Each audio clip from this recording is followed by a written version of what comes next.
Bonsoir tout le monde. Bon jeudi soir. J'espère que vous allez bien ce soir. J'espère que vous êtes prêtes pour ma nouvelle invitée qui est Lydia Lagarde, romancière. Ça va bien? Ben oui, toi! Bonsoir, Oui. Lydia! Ben oui! Donc, t'es prête à jaser un petit peu avec moi, là? Moi, j'ai mon petit verre d'eau à côté. Je pense que j'ai déjà trop parlé aujourd'hui, ça va pas bien. Bien Mais de toute accompagnée façon, c'est également, donc pas je moi suis qui va prête. parler, ça va être toi. Parfait. Pour commencer, ma chère, voudrais-tu te présenter? T'es qui? T'es où? Tu fais quoi? T'as écrit quoi? Oui, donc Lydia Lagarde, j'habite pas loin de Drummondville, à la campagne. J'écris depuis que j'ai 14 ans. Donc moi, c'est vraiment ma passion depuis que je suis adolescente. À place d'écouter les professeurs en classe, moi, j'écrivais dans mes calepins. Et au fil du temps, ça a formé une histoire et puis deux. Et puis j'ai tout simplement jamais arrêté.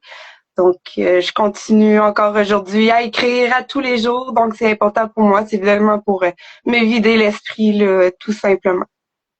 Oh. Et est-ce que tu vis seule?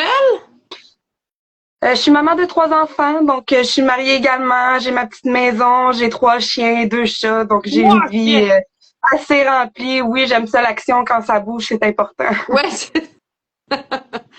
Puis dis-moi donc, est-ce que tu vis le rêve de vivre de ta plume ou as-tu un emploi extérieur? Malheureusement, que de ma plume, comme la plupart des auteurs québécois, non, je ne vis pas que de ça, mais j'ai la chance de travailler pour une maison d'édition. Donc, depuis 3 ans maintenant, je travaille pour les éditions Louis-Ly. Je suis adjointe administrative, donc je m'occupe un petit peu de tout ce qui a rapport au domaine du livre. Ah, c'est donc ben cool, c'est génial. Fait que si tu peux Oui, pas en vivre, au moins t'en vis. c'est Tu vis pas ça, de ça me ta permet. plume, mais tu vis de l'écriture. Oui, c'est ça me permet quand même de voyager partout au Québec, même à Toronto, au Nouveau-Brunswick. Donc, je vois du paysage, Ah, transporter oui. une histoire avec Parce moi qu'ils te dans les font salons du livre. voyager, mettons, dans les salons du livre. Pardon? Parce qu'ils te font voyager, mettons, avec les salons du livre. Oui, c'est ça exactement. Je suis un petit peu partout, donc ça me permet de faire voyager mes livres, tout simplement avec moi, de les Ah, présenter un petit peu partout au Québec, au Canada même. ah, c'est donc ben cool. Puis, dis-moi donc, ça a l'air que tu nous as écrit quelque chose de plus concret. C'est sûr que peut-être t'écrivais à l'adolescence, mais t'as deux beaux romans à nous présenter. Oui, donc mes 2 petits derniers, je vous les ai emmenés juste ici. Donc, c'est ma collection des rebelles. C'est de la science-fiction dystopique. Donc, on voyage dans l'espace, on change de planète, on vit la tête dans les étoiles. Puis ça parle un peu quoi, mettons, voudrais-tu nous en parler un petit peu de qu'est-ce qui se passe un petit peu dans ces tomes-là? Ben oui, bien sûr. Donc, le premier tome, il est sorti en octobre 2023. Donc, c'est l'histoire des rebelles. Ils étaient 5000, ils ne sont maintenant plus que quelques centaines. Ils se font chasser par les légionnaires qu'on peut voir très discrètement cachés sur la page couverture. Ceux qui sont sur leur écran. Donc, c'est ça, on sait pas trop qu'est-ce qu'ils leur veulent, mais Ellie, qui est vraiment une rebelle dans l'âme, va défier toutes les lois de sa communauté pour aller à la rencontre des combattants et connaître la vérité. Donc, en même temps, à travers toute cette action, il y a une belle petite histoire d'amour un peu interdite entre une rebelle et un légionnaire qu'on va un petit peu plus approfondir dans le deuxième tome qui vient tout juste de sortir au mois d'octobre 2024. Oui!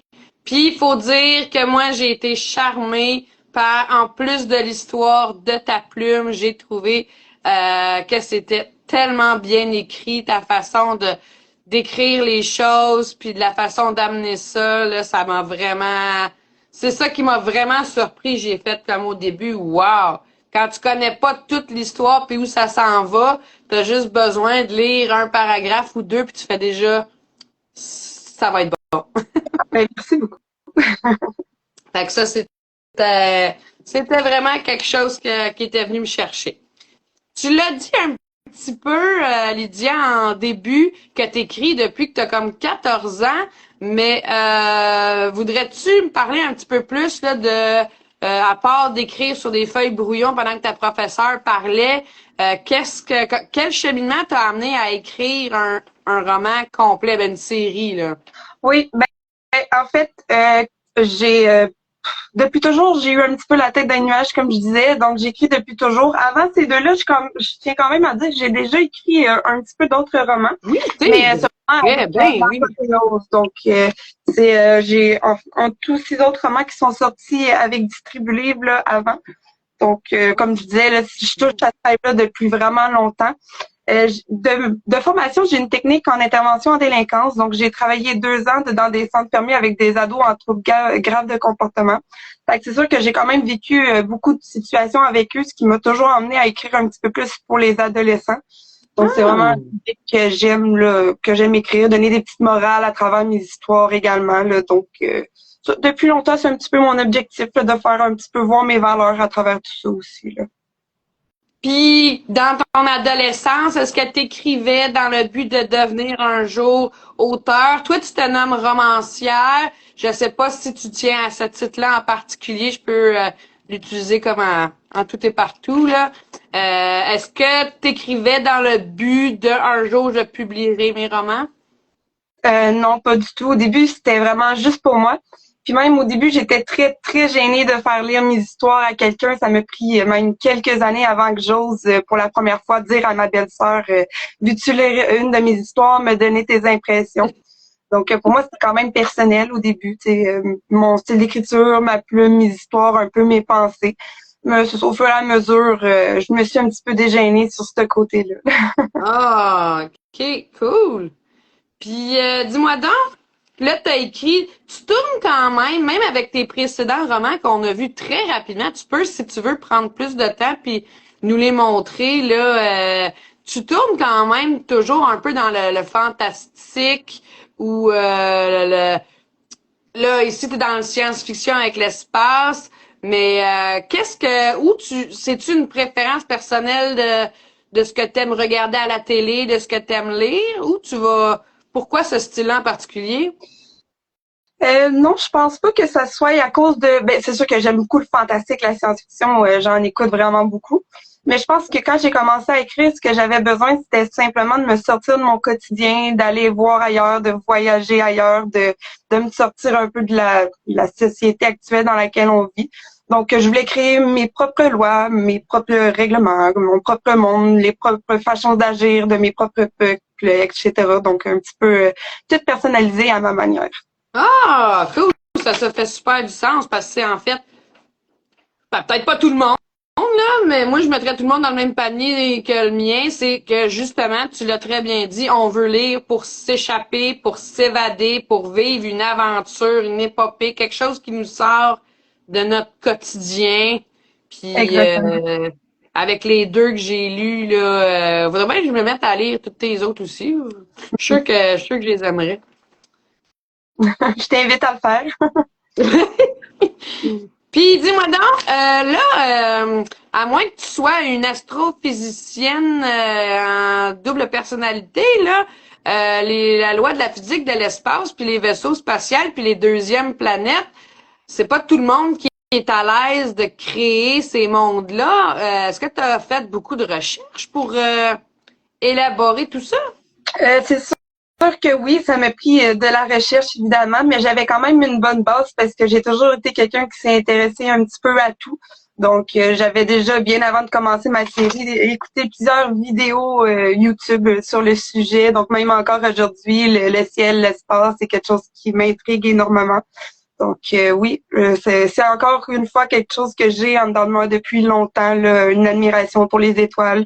Donc je me souviens même quand j'étais jeune, je levais la tête puis j'essayais d'imaginer sur quelle planète pouvait habiter telle civilisation dans le ciel. Donc c'est vraiment quelque chose qui m'intrigue depuis toujours aussi. Ah, fait que t'as pas pêché si loin que ça, là, pour nous créer tes histoires. Non, non, ça a toujours été un petit peu là au fond de moi. Puis, dis-moi donc, OK? Question qui tue.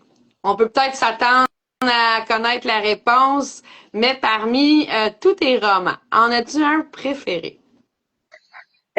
Ben je pense que j'irai justement avec le premier de ma dernière série parce que écrire ce livre-là, ça a vraiment été quelque chose qui m'a aidé. Tu sais, je l'ai commencé dans le temps de la pandémie, fait que ça a vraiment été un petit peu mon échappatoire, comme beaucoup d'auteurs qui ont eu beaucoup d'inspiration durant ce moment-là. Donc, même si j'étais enfermée chez moi avec mes 3 enfants, j'ai pu un peu m'évader puis me changer les idées grâce à l'écriture de ce premier tome-là. Ah, cool!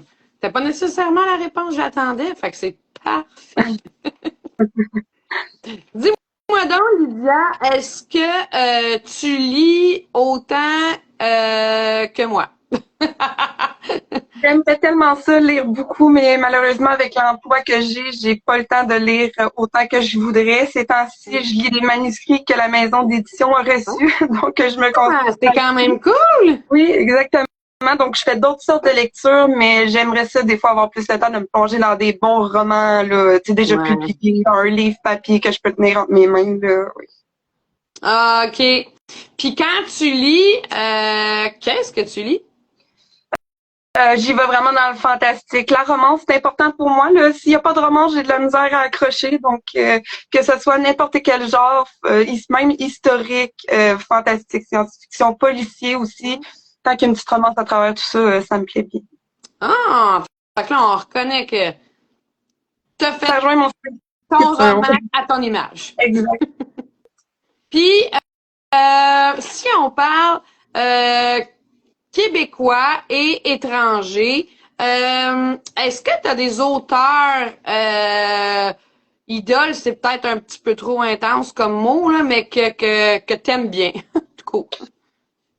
Il y a tellement de bons auteurs québécois. Étrangers, ça fait longtemps que j'en ai pas lu, donc je pourrais pas en nommer, à part bien sûr des classiques là, de grands romans que j'ai lus. Mais je pense qu'il y a un auteur qui m'a beaucoup inspiré quand j'étais plus jeune, l'auteur de Amos d'Aragon, donc aussi là, qui a été quand même important pour moi. Ça a été un des premiers romans que j'ai lu quand j'étais jeune, qui m'a accroché vraiment à la lecture, puis qui m'a intrigué au monde de la littérature un petit peu. Donc, Brian Perrault, je pense que ça pourrait être un des auteurs qui m'a beaucoup inspiré. Ah, cool, c'est super impertinent. En espérant un jour que le message se rende à lui, on sait pas, on lance ça dans l'univers, puis peut-être qu'il entendra ça. Lydia, dis-moi donc, est-ce que tu nous mijotes quelque chose pour les prochains mois, prochaines années ou quelque chose de court? J'ai toujours beaucoup de projets en cours. Donc, Ah je suis oui. quelqu'un qui a de la misère à rien faire de mes mains. Donc, oui, en fait, le troisième et dernier tome des Rebelles est déjà très bien avancé. Donc, il est d'ailleurs en ce moment en révision par OK, notre il est éditrice. terminé, là. Oui, c'est ça. Prochaine étape, c'est la correction. La page couverture est aussi bien avancée. Donc, ça va être encore une fois Mélissa Oh. Laurent qui va faire ma page couverture. Donc, j'en suis très fière. Et c'est ça, il serait supposé de paraître le fin 2025, octobre, OK. novembre, quelque chose comme ça, là, sans faute. Génial, on va lire ça assurément. Là, tu nous dis, ça n'a pas tombé dans l'oreille d'une sourde, que tu as plusieurs projets en même temps. Je veux Oui. savoir. Ben, j'ai en fait une petite dark romance également décrite. Donc, elle est encore en stade de premier jet, là. Donc, il est terminé, mais il me reste à réviser encore pas mal d'affaires dessus. Donc, à venir, à venir. Super, on a full hâte de ça. Puis, qu'est-ce que je voulais dire avec ça? Ah ben, cacahuète. On- je vais laisser mon cerveau rouler, puis peut-être que ça va revenir. Moi, je sais que on s'est souvent croisés dans des salons du livre.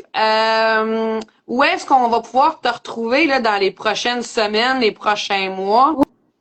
Oui, donc beaucoup de salons à venir. Hein. Ça va être le rush du printemps. Donc, je vais être au Salon du livre de Trois-Rivières quasiment à tous les jours, à toutes les heures. Je vais être présente au kiosque des éditions Louis-Ly.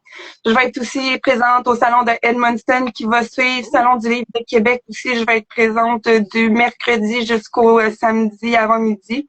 Et ensuite, ça va être le Salon du livre de Sept-Îles aussi. Donc, encore une fois, je me promène un petit peu partout là pour essayer d'aller à la rencontre de plus de lecteurs possible. Ça fait beaucoup de Ça fait beaucoup de voyagements. Puis Oui, ben, pendant ce j'aime ça me temps-là, tes sortir en voiture. enfants sont-tu plus grands? C'est-tu papa qui reste avec les amis à la maison? Oui, donc ben j'ai mes enfants, ils ont 12 ans, 10 ans et 8 ans, donc ils sont quand même assez bons pour se débrouiller. Puis papa est très présent, là, donc c'est lui qui s'occupe Ah, d'eux là, la semaine pendant que je suis pas là. fait que t'es bien soutenu. Oui, je suis bien Dans... entourée, oui. Ah, c'est le fun. C'est le fun pour toi, tant mieux. Puis, est-ce que, toi, fait que là, t'enlignes juste les, mettons, je vais dire les gros salons pour cette année? Pour l'instant, là, de ce que j'ai prévu, oui, mais bien sûr, il va y avoir d'autres dates qui vont se rajouter. Donc, le Salon du livre de la romance qui ont déjà annoncé que le 16 août, il allait être Oui, présent. c'est Donc, ça. bien C'est là qu'on s'était vu, je pense, la oui, pour la dernière première fois, fois. oui. Donc, c'est sûr Ah, que la je le manque jamais. Là, première, je la vais première fois. je Ah, pense peut-être que que je oui, te suivais. Peut-être que je te suivais, par exemple. peut-être. Quand tu m'avais Donc, arrivé, toi, tu ne me plaçais pas. je sais pas.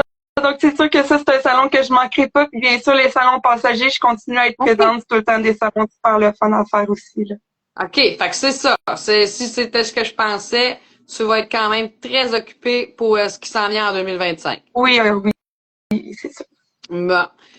Puis, si on veut se tenir au courant de tous tes déplacements, tes nouveautés, ce qui s'en vient avec toi, tu as des réseaux sociaux, bien évidemment. C'est évident que tu as un Instagram. Oui. Euh, où c'est qu'on peut te retrouver, autre? Instagram, Facebook. Donc, n'hésitez pas, là, ça va être les deux pages que je suis le plus à jour. J'ai un compte TikTok, mais c'est très rare que je vais dessus. Donc, je vous conseille de plus me suivre sur Facebook ou Instagram. Et bien sûr, il y a la page également des éditions Louis là, qui met à jour un peu tous mes déplacements quand je suis là avec ma collection des rebelles. Il m'affiche également. Parfait. Fait qu'on te suit tout partout pour être au courant. Et puis, si on avait un vœu qu'on pouvait te donner, si on pouvait te souhaiter quelque chose, ce serait quoi?